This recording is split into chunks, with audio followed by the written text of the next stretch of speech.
Hello friends, അസ്സലാമു അലൈക്കും, നമസ്കാരം. Welcome back to tales of Neju. ഇന്ന് ഞാൻ വന്നിട്ടുള്ളത് നല്ല ഹെൽത്തി ആയിട്ടുള്ള ഒരു ഡ്രിങ്കിൻ്റെ റെസിപ്പിയുമായി. നല്ല ചൂടുള്ള സമയത്തും അതുപോലെ തന്നെ ഇഫ്താറിനൊക്കെ ഉണ്ടാക്കി കഴിക്കാൻ പറ്റിയ കൂവപ്പൊടി യൂസ് ആക്കിയിട്ടുള്ള ഒരു ഡ്രിങ്കാണ്. നമ്മുടെ ആരോഗ്യത്തിന് നല്ലതായിട്ടുള്ള ഒരു ഡ്രിങ്ക് കൂടെയാണ്. അപ്പോൾ ഇതെങ്ങനെ തയ്യാറാക്കിയെടുക്കുന്നതെന്ന് നമുക്ക് വീഡിയോയിലേക്ക് പോവാം.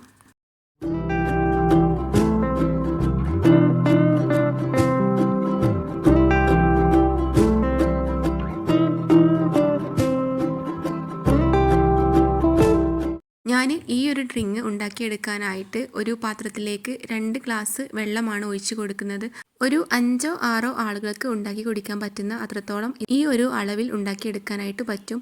ഞാൻ ഇതിലേക്ക് വേണ്ടിയിട്ട് ഇതുപോലെ ടീസ്പൂണിൽ നിറയെ 3 ടീസ്പൂണാണ് കൂവപ്പൊടി എടുക്കുന്നത്. അതായത് ആരോറൂട്ടിൻ്റെ പൗഡറാണ്. അപ്പോൾ 3 ടീസ്പൂൺ എടുത്തിട്ട് ഈ ഒരു വെള്ളത്തിലേക്ക് മിക്സ് ആക്കി കൊടുക്കുക. ഇത് സാധാരണ പച്ചവെള്ളത്തിലാണ് കലക്കിയെടുക്കേണ്ടത്, ചൂടുവെള്ളത്തിലല്ല. ഇതുപോലെ പൗഡർ ഇട്ട് കൊടുത്ത ശേഷം നന്നായിട്ടൊന്ന് മിക്സ് ചെയ്ത് കൊടുക്കുക. പിന്നെ ഇതിലേക്ക് കുറച്ച് ഉപ്പ് കൂടെ ചേർത്ത് കൊടുക്കുന്നുണ്ട്. എന്നിട്ട് നന്നായിട്ടൊന്ന് മിക്സ് ചെയ്ത് കൊടുക്കുക. എന്നിട്ട് ഈ ഒരു മിക്സ് ഗ്യാസ് സ്റ്റോപ്പിലേക്ക് വെച്ച് കൊടുക്കുക. അതിനുശേഷം ഫ്ലെയിം ഓൺ ആക്കി എടുക്കുക. എന്നിട്ട് കൈ വിടാതെ തന്നെ ഇളക്കി കൊടുക്കുക. ഇതിങ്ങനെ കുറച്ച് കഴിയുന്ന സമയത്ത് നല്ല ട്രാൻസ്പെറൻ്റ് ആയിട്ട് വരുന്നതാണ്. അതുവരേക്ക് നന്നായിട്ടൊന്ന് ഇളക്കിയെടുത്തിട്ട് കുറുക്കിയെടുക്കുക. പിന്നെ കൈവിടാതെ തന്നെ ഇളക്കിയെടുക്കണം. അതുപോലെ തന്നെ ഫ്ലെയിം ഹൈയിലിട്ടിട്ട് കുക്ക് ചെയ്തെടുക്കാൻ പാടില്ല. പിന്നെ എല്ലാവർക്കും അറിയാവുന്ന കാര്യമായിരിക്കും, കൂവപ്പൊടി നമ്മുടെ ശരീരത്തിന് എത്രമാത്രം നല്ലതാണെന്നുള്ള കാര്യം. മൂത്രക്കടച്ചിലിനും അതുപോലെ തന്നെ ക്ഷീണത്തിനൊക്കെ ഉണ്ടാക്കി കുടിക്കാൻ പറ്റിയിട്ടുള്ള നല്ല ഹെൽത്തി ആയിട്ടുള്ള ഒരു സാധനമാണ് കൂവപ്പൊടി. സാധാരണ ഉണ്ടാക്കുന്നതിനേക്കാളും കുറച്ച് വ്യത്യസ്തമായി ഇതുപോലെ ഒരു ജ്യൂസ് ഉണ്ടാക്കി കൊടുക്കുകയാണെങ്കിൽ എന്തായാലും എല്ലാവർക്കും ഇഷ്ടമാവും. അപ്പോൾ ഒന്ന് മസ്റ്റായിട്ടും ട്രൈ ചെയ്ത് നോക്കുക. ഈ ഒരു ഇഫ്താറിന് ഈ ഒരു ഡ്രിങ്ക് മസ്റ്റായിട്ടൊന്ന് ട്രൈ ചെയ്ത് നോക്കുക. ഇപ്പോൾ ഇത് കുറച്ചൊക്കെ ഒന്ന് കുറുകി വരുന്നുണ്ട്, ട്രാൻസ്പെറൻ്റ് ആയിട്ട് വരുന്നുണ്ട്. ഇനി കൈവിടാതെ തന്നെ ഇളക്കി കൊടുക്കുക. ഒരു 5 മിനിറ്റൊക്കെ കഴിയുന്ന സമയത്ത് ഇത് നന്നായിട്ട് തിക്കായിട്ട് നല്ലൊരു രീതിക്ക് വരുന്നതാണ്. അപ്പോൾ ഇതാ കൈവിടാതെ തന്നെ ഇളക്കി കൊടുക്കുക. പിന്നെ വീഡിയോ കണ്ടുകൊണ്ടിരിക്കുമ്പോൾ എൻ്റെ ചാനൽ സബ്സ്ക്രൈബ് ചെയ്യാത്ത ഏതെങ്കിലും കൂട്ടുകാരുണ്ടെങ്കിൽ ചാനലൊന്ന് സബ്സ്ക്രൈബ് ചെയ്ത് സപ്പോർട്ട് ചെയ്യുക. പിന്നെ വീഡിയോ ലൈക്ക് ചെയ്യുക, ഷെയർ ചെയ്യുക, അതുപോലെ തന്നെ നിങ്ങളുടെ കമൻറ്റുകളൊക്കെ അറിയിക്കുക. അപ്പോൾ കൂവപ്പൊടി നന്നായിട്ട് കുക്കായി വന്നിട്ടുണ്ട്. ഇതുപോലെ ഇതാ ട്രാൻസ്പെറൻറ്റ് രൂപത്തിൽ ആയിട്ടുണ്ട്.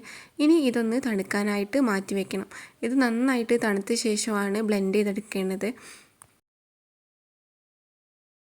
ഇനി ഞാൻ ഇതിലേക്ക് വേണ്ടിയിട്ട് ഒരു പാക്ക് കട്ടപ്പാല് എടുത്തിട്ടുണ്ട്. പിന്നെ കുറച്ച് കസ്കസ് വെള്ളത്തിൽ കുതിരാനായിട്ട് മാറ്റി വെച്ചിട്ടുണ്ട്. അപ്പോൾ ആദ്യം തന്നെ മിക്സിയുടെ ജാർ എടുക്കുക. അതിലേക്ക് നേരത്തെ കുക്കാക്കി വെച്ചിട്ടുള്ള കൂവപ്പൊടിയുടെ മിക്സ് ചേർത്ത് കൊടുക്കുക. നന്നായിട്ട് തണുത്ത ശേഷം മാത്രം ചേർത്ത് കൊടുക്കുക. എന്നിട്ട് ഇതിലേക്ക് 3 ഏലക്ക തൊലി ഒന്ന് കളഞ്ഞിട്ട് അതിൻ്റെ സീഡ് മാത്രം എടുത്തിട്ട് ഇതിലേക്ക് ചേർത്ത് കൊടുക്കുക. അതിനുശേഷം ഈ കട്ടപ്പാൽ ഒരു പാക്ക് മുഴുവനായിട്ടും ചേർത്ത് കൊടുക്കുക. ഇനി ഇതിലേക്ക് ആവശ്യത്തിനുള്ള മധുരം ചേർത്ത് കൊടുക്കുക. ഞാനൊരു 1/4 കപ്പ് പഞ്ചസാരയാണ് ചേർത്ത് കൊടുക്കുന്നത്. എന്നിട്ട് നന്നായിട്ടൊന്ന് ബ്ലെൻഡ് ചെയ്തെടുക്കുക. ഇതുപോലെ നല്ല ക്രീമി ആയിട്ട് തന്നെ കിട്ടിയിട്ടുണ്ട്. ഇതിലേക്ക് ഞാൻ അഡീഷനായിട്ട് വെള്ളമൊന്നും ചേർത്ത് കൊടുത്തിട്ടില്ല. ആ ഒരു പാക്ക് പാൽ തന്നെയാണ് ചേർത്ത് കൊടുത്തിട്ടുള്ളത്. പിന്നെ ഇതിലേക്ക് നേരത്തെ കുതിർക്കാനായിട്ട് വെച്ചിട്ടുണ്ടായിരുന്ന കസ്കസും കൂടെ ചേർത്ത് കൊടുത്തിട്ട് നന്നായിട്ട് മിക്സ് ചെയ്ത് കൊടുക്കുക. അപ്പോൾ നല്ല ഹെൽത്തിയും നല്ല ടേസ്റ്റിയും ആയിട്ടുള്ള കൂവപ്പൊടിയുടെ ജ്യൂസ് റെഡി ആയിട്ടുണ്ട്. ഇനി ഇതിൻ്റെ കളറൊന്ന് മാറണം എന്നുണ്ടെങ്കിൽ ഇതിലേക്ക് നമ്മുടെ കയ്യിലുള്ള ഏതെങ്കിലും മിക്സ് ചേർത്ത് കൊടുത്താൽ മതിയാവും. അതായത് സ്ട്രോബെറി എസൻസോ അല്ലെങ്കിൽ പിസ്ത എസൻസോ അങ്ങനെ ഏതെങ്കിലും ചേർത്ത് കൊടുത്താൽ ഈ വൈറ്റ് കളർ മാറിയിട്ട് കിട്ടും.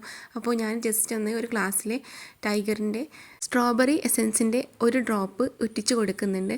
എന്നിട്ടൊന്ന് മിക്സാക്കി കാണിച്ചു തരാം. അപ്പോൾ നല്ല ഒരു റോസ് കളറിൽ തന്നെ കിട്ടിയിട്ടുണ്ട്. പിന്നെ ഫ്ലേവർ പറയുകയാണെങ്കിൽ സ്ട്രോബെറിയുടെ ഫ്ലേവർ ആയിട്ടുണ്ട്. അപ്പോൾ ഇതും ബെറ്ററാണ്. പക്ഷേ ഒന്നും ചേർക്കാതെ നല്ല ഹെൽത്തി ആയിട്ട് കുടിക്കുക എന്നുള്ളവർ ഒരു കളറും ചേർക്കാതെ അതുപോലെ തന്നെ ഡയറക്റ്റായിട്ട് കുടിച്ചാൽ മതിയാവും. അപ്പോൾ കയ്യിൽ കൂവപ്പൊടി ഉണ്ടെങ്കിൽ മസ്റ്റായിട്ടും ഈ ഒരു റെസിപ്പി ട്രൈ ചെയ്ത് നോക്കുക. എന്നിട്ട് നിങ്ങളുടെ ഫീഡ്ബാക്കുകളൊക്കെ കമൻറ്റ് ബോക്സിൽ എഴുതിയിട്ട് അറിയിക്കുക. അപ്പോൾ ഇൻഷാ അല്ലാഹ് മറ്റൊരു വീഡിയോയുമായിട്ട് വീണ്ടും വരാം. അതുവരേക്കും bye. Thank you. Thanks for watching.